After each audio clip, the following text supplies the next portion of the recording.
नमस्कार प्रेक्षकांनो. कमळी या मालिकेच्या आजच्या भागामध्ये जबरदस्त आपण ट्विस्ट पाहणार आहोत. प्रेक्षकांनो, आता मालिकेमध्ये काही वेगळंच वळण आपल्या सर्वांसमोर येणार आहे. तर हो, आता मालिकेत खूप जबरदस्त असा ट्विस्ट येणार आहे.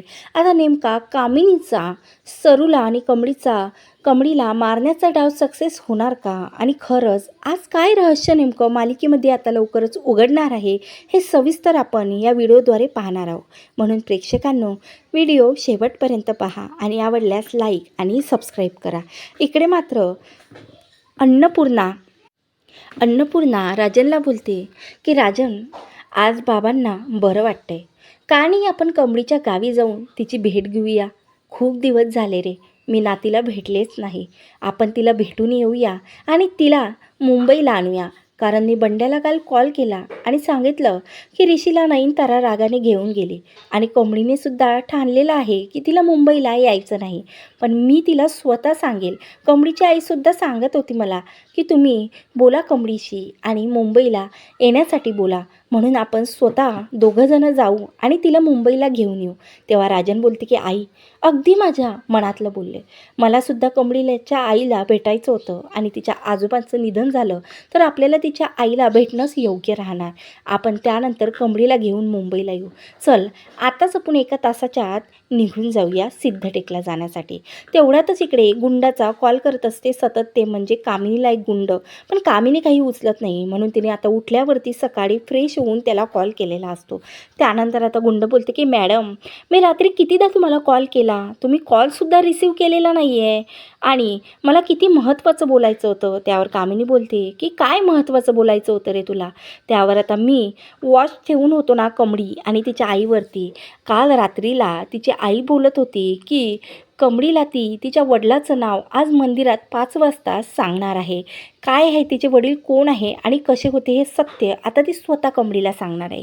तेव्हा मात्र आता असं ऐकता क्षणी इकडे कामिनीची आग तळपायातली मस्तकात जाते. तेव्हा आता लगेच इकडे कामिनी बोलते की हे बघ, मी लगेच सिद्धटेकला येण्यासाठी निघते आणि आज काहीही झालं तरी त्या मायलेकी या जगातून नाहीशा झाल्या पाहिजेत.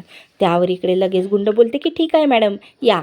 आज 5 वाजता त्या दोघीही या जगात नसणार आहे.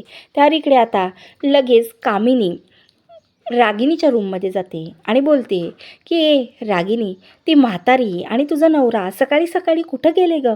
तुला काही माहिती आहे का ना? त्यावर आता लगेच रागिनी बोलते की आई, काय करायचं आपल्याला? ते कमळीला भेटायला गेलेत सिद्धटेकला तिच्या गावी. त्यावर आता इकडे कामिनी बोलते की काय, सिद्धटेकला गेले आणि तू हे सर्व काही मला आता सांगते? त्यावर आता इकडे लगेच रागिनी बोलते की तू का त्यांना अडवू शकते का आई? त्यांनी जे ठाणलं ते का आपल्याला काही विचारून करतात का? आणि जाऊ दे ना गेले तर, तुला काय करायचं आहे? त्यावर इकडे लगेच कामिनी तिच्या रूममध्ये जाते आणि बोलते, लगेच ती बंदूक उचलते आणि बंदूक घेऊन ती सुद्धा आता सिद्धटेकला जाण्यासाठी निघते. तर इकडे मात्र संध्याकाळची वेळ झालेली असते.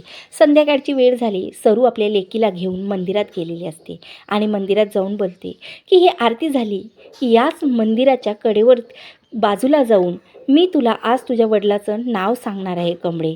आणि त्यानंतर आरतीची वेळ झालेली असते. आरती झाल्यानंतर आता स्वतः कमळीला सरू एका मंदिराच्या बाजूला घेऊन जाते आणि तेवढ्यातच तिथं कामिनी पोचते. कामिनीला तो गुंड बोलते की मॅडम हे बघा, आताच त्या मंदिरात गेल्या आणि ती बाई आणि ती मुलगी मंदिराच्या बाजूलाच भेटणार आहे. चला, मी तुम्हाला त्या ठिकाणी घेऊन जाते. आता स्वतःचा चेहरा झाकत आता त्या दोघींना शोधत ही कामिनीसुद्धा मंदिरावर पोचते. तेवढ्यातच इकडे राजन आणि अन्नपूर्णासुद्धा सिद्धटेकला पोचलेले असतात. सिद्धटेकला पोचल्यानंतर आता लगेच इकडे राजनला अन्नपूर्णा बोलते की थांब राजन, हे मंदिर आहे ना, खूप दिवस झाले आपण आपल्या कुलदैवतापाशी आलोच नाही. अरे असं आईच्या दरबारापासून आपण चाललो आणि आपण दर्शन नाही घेतलं तर बरं नाही रे. आपण दर्शन घेऊया आणि त्यानंतर कमळीची भेट घेऊया. त्यावर आता लगेच इकडे राजन आणि अन्नपूर्णासुद्धा मंदिरात जातात. तर या ठिकाणी आता सरू बोलते की कमळी बाळा, आज हा दिवस तुझ्या आयुष्यातला सर्वात चांगला दिवस समज. कारण आज तुझ्या आईने जे तुझ्यापासून लपून ठेवलं आहे ना, ते सत्य आता स्वतःच्या तोंडातून मी तुला सांगणार आहे. तेवढ्यातच आता इकडे कामिनी त्या गुंडाला बोलते की हे बघ, या बाईने तिला काही सांगण्याच्या अगोदर आता तू कमळीला खतम कर. तिला तिच्या डोक्यात सरळ गोळी गेली पाहिजे. त्यावर इकडे आता गुंड निशाणा लावते आणि सरू बोलते की हे बघ बाळा कमळी, आतापर्यंत तुझं नाव कमळी सरोजा असं होतं, पण आता तुझं नाव माहीत आहे काय होणार आहे? माझ्या बाळाचं नाव माहिती आहे का काय होणार आहे? कमळी रा. आता रा असं म्हणणारच तेवढ्यातच कमळीला कोणीतरी गोळी मारत आहे असं तिच्या लक्षात आलेलं असतं.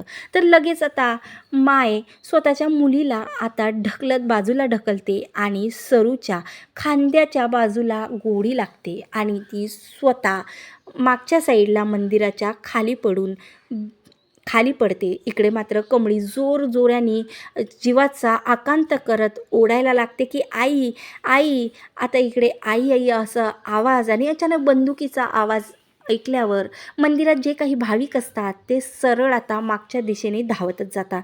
त्यावर कामिनी बोलते की थांब, आता बस झालं, त्या मुलीला नंतर आपण खतम करूया, आता इथून आपल्याला जाणंच योग्य असणार आहे. बघ मंदिरातली सर्व लोक इकडे येत आहे, आपण जर त्यांनी जर आपल्याला पकडलं तर आपलं आता काही खरं नाही. म्हणून आता तो गुंड आणि कामिनी तिथून लगेच धाव घेतात आणि लगेच तेवढ्यातच अन्नपूर्णा बोलते की काय आहे रे राजन, कोण आरडाओरडा करते बघ तर, आणि बंदूकचा आवाज आलेला आहे, कोणाला गोळी वगैरे लागली असं मला वाटलं, चल आपण जाऊन बघूया काय झालं तर. त्यावर राजन आणि अन्नपूर्णासुद्धा तिथं जाते आणि तेवढ्यातच तिला त्या ठिकाणी खूप सारी गर्दी दिसते आणि कमळी मोठमोठानं रडायला लागते. त्यावर आता लोकांच्या लक्षात येत नाही की नेमकं काय झालं आणि ही मुलगी एवढी का रडते. त्यावर आता लगेच राजन आणि अन्नपूर्णासुद्धा बघतात की एवढी गर्दी का झालेली आहे आणि इथं नेमकं झालं काय. तेवढ्यातच तिथं कमळी दिसते त्यांना. आता कमळी असं बोलत आजी आणि राजन जाते. त्यावर आता कमळीला अशी आजी समोर दिसून मात्र कमळी खूप रडायला लागते आणि बोलते की आजी, माझ्या आईला कोणीतरी गोळी मारली. माझी आई आज इथं गडावरती मला संध्याकाळी 5 वाजता माझ्या बाबाचं सत्य सांगणार होती आणि माझ्या वडिलांचं सत्य माहिती पडण्याच्या अगोदरच माझ्या आईला कोणीतरी गोळी मारली. आजी, मला माझ्या आईला भेटवा, मी नाही जगू शकत. माझे आबासुद्धा मला सोडून गेले आणि आई जर आता सोडून गेली तर मी नाही जगू शकत. त्यावर आजी बोलते की बाळा कमळी, शांत हो, तुझ्या आईला काही होणार नाही, कारण देवी आईच्या मंदिरात कुणाला काहीही होत नाही. त्यावर आता इकडे लगेच कमळी बोलते की आई, मागच्या बाजूला माझी आई खाली पडली आजी, चला ना आपण शोधूया. त्यावर इकडे अन्नपूर्णा बोलते की हे बघ कमळी, शांत डोक्यानं काम घे, तू आणि राजन मागच्या बाजूला शोध घे, कारण तू या गावची असल्या कारणानं तुला सर्व माहिती असणार आणि मी निगीला घेऊन पोलिसांना इथं घेऊन येते, कारण योग्य वेळेत पोलिसांची मदत आपल्यासाठी खूप मोठा निर्णय, खूप छान अशी कामगिरी पोलीस करू शकणार आहेत. जे आपण करू शकत नाही ते पोलीस करू शकतात. त्यावर आता इकडे कमळी आणि राजन लगेच मागच्या साईडला जिथं सरू पडलेली असते त्या साईडला शोधण्यासाठी निघालेले असतात. तर इकडे मात्र सरू वाचवा वाचवा असं आवाज करते. तेवढ्यातच तिथं असतात ते म्हणजे आदिवासी लोक उभे असतात. त्यावर एक आदिवासी बोलतो की हे बघ, तिथं कोणीतरी बाईचा आवाज येत आहे, आपण जाऊन बघूया का की नेमकं काय झालं. कोणाला आपल्या मदतीची तर आवश्यकता नसणार, तर सरूने एका झाडाला घट्ट अशी मिठी मारलेली असते आणि घट्ट असं पकडून ठेवलेलं असतं. तेव्हा आता आदिवासी लोक सरूची मदत करत तिला खाली काढतात आणि आता तिचे औषध उपचार करण्यासाठी लगेच तिला जवळ घेऊन आता तिची वस्ती जिकडे असते तिकडे घेऊन जाण्यासाठी निघतात. त्यावर आता इकडे कमळी आणि राजनसुद्धा सर्व ठिकाणी आता सरू सरू असा आवाज देत आई असं हे दोघंजणं इकडे तिकडे फिरत असतात. त्यावर इकडे आता निगी लगेच अन्नपूर्णाला बोलते की हे बघ, तुझ्या आई म्हणजे कमळीच्या आईचा एखादा फोटो असेल तर मला दे. तेव्हा निगी आता लगेच कमळीच्या घरी जाते आणि तिचा आईचा फोटो आता लगेच आजीच्या हाती देते. तेव्हा आता लगेच समोर गौरीचा फोटो बघता क्षणी आजीच्या लक्षात आलेलं असतं की कमळीच आपली नात आहे. तेव्हा आता एका क्षणासाठी आजी हादरते आणि पुन्हा निगीला विचारते की खरंच हीच कमळीची आई आहे का? कमळीची आई आहे का? तेव्हा आता निगी बोलते की हो, हीच कमळीची आई आहे. तेव्हा अन्नपूर्णा आजीच्या लक्षात येते आणि पोलीस घेऊन आजीसुद्धा आता आपल्या सुनेला ण्यासाठी त्या जंगलामध्ये जाते. तर इकडे मात्र काही आदिवासी आईंना घेऊन जाताना कमळीच्या नजरेस पडतात. तेव्हा आता कमळी जोरात ओरडते की आई आई, तू ठीक तर आहेस ना? लगेच आता कमळी धावतच तिच्या आईकडे जाते. आता लगेच आईला ती मिठी मारते आणि तेव्हा आदिवासी लोक बोलतात की ही कोण आहे मुली तुझी? तेव्हा कमळी बोलते की ही माझी आई आहे, ही वाचणार ना? सांगा ना काका, ही वाचणार ना? तेव्हा लगेच राजनच्या लक्षात आलेलं असतं. राजन आता चकित होऊन जाते आणि एका क्षणासाठी गौरीला गौरीला गौरीची अशी स्थिती बघून मात्र त्याच्या डोळ्यात अश्रू येतात आणि राजन आता ढसाढसा रडायला लागतो. तेव्हा लगेच कमळीच्या लक्षात आलेलं असतं की राजन का रडतो. तेव्हा लगेच आता इकडे कमळी बोलते की काका काय झालं, तुम्ही का रडता. त्यावर आता लगेच तो कमळीला मिठी मारते आणि बोलते की बाळा कमळी, हीच तुझी आई आहे, हीच तर माझी गौरी आहे, जिला मी 18 वर्षापासून शोधत होतो. त्यामुळे आता कामिनीने जरी ठरवलेलं होतं की बाप लेकीची भेट होऊ द्यायचं नसते, पण नियतीला ते मंजूर नव्हतं. नियतीला एकच मंजूर होतं की ते म्हणजे बाप लेकीची भेट झालेली असते आणि आजीने सुद्धा तिथं पोलीस घेऊन आलेली असते. अशा प्रकारे आता आजी, नात आणि सुनेची सर्व फॅमिली एकत्रित आलेली असते नियतीमुळे. पण आता इकडे समोर आजीने एक खूप मोठा डाव रचलेला असतो कामिनी विरोधात.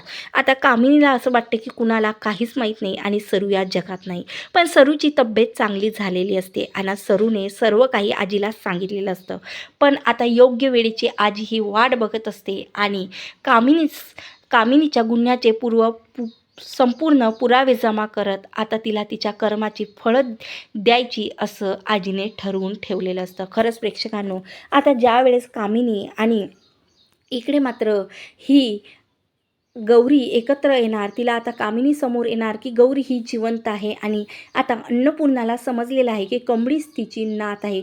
तेव्हा मात्र आता या कामिनीला नेमका कोणता धक्का भेटणार आहे आणि लवकरच आता ऋषी आणि कमळीचं लग्न आपल्याला मालिकेमध्ये पाहायला मिळणार आहे. म्हणून प्रेक्षकांनो, आता लवकरच मालिका आणखीनच रंजक होताना तुम्हाला दिसणार आहे. कारण आता मालिकेमध्ये जे काही रहस्य लपून ठेवलेले होते ते रहस्य आता रहस्यांचा खूप दिवसांनी उलगडा झालेला आहे. त्यामुळे असेच कमळी मालिकेची नवीन ट्विस्ट आणि सिरियल बघण्यासाठी माझ्या चॅनलला नक्की सबस्क्राईब करा. व्हिडिओ आवडल्यास लाईक करा. धन्यवाद. जय गजानन.